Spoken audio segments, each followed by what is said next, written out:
to confirm if it's working. So now it is charging. So I'll be showing you how I replace this. It's not working. This rechargeable fan, it is bad, it's not working. So I'll show you how I replaced it. First, I took off every of the screw. Each screw I took them one after the other. Then after taking out the screw, my rechargeable fan, I reopened my rechargeable fan. So I'm trying to replace the external charger, the external cord that charges the battery of this fan and powers it. So you can see the external cord, it is bad and I need to replace it so my fan can charge effectively.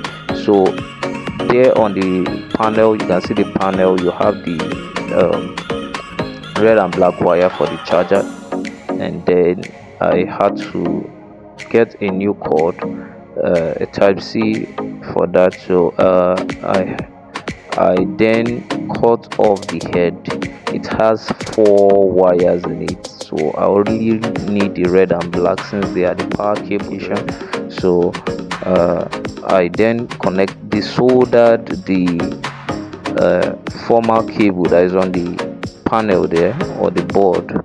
I desoldered it and then soldered the new one on it. Remember, it's at the charging port. You see an indicator there, and after doing this I coupled it. After doing this, I plugged my power bank to it so that I can test run it. So plugging my power bank, I was able to see that okay, the indicator started blinking, and while the indicator was blinking, I decided the light and the fan to see if it's working. So the light is working very well. Then I decided to test the fan also to confirm if it's working. So now it is charging. It is charging and it is working perfectly well. You can see it blowing smooth.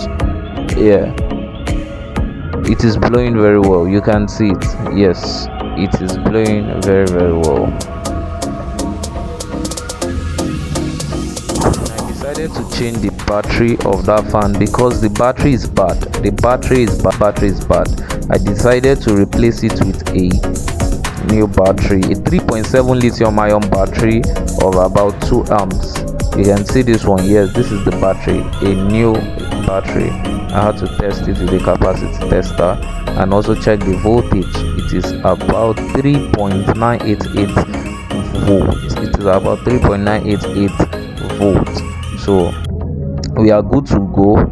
Then I sandpaper the top and the bottom of the battery. Then for smooth soldering, then I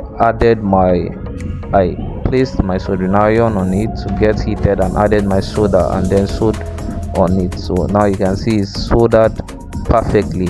So I had to connect the terminal of the battery to where it's meant to be on the panel. So I connected it and then test run it again without the power bank but its own battery to be sure that it is working.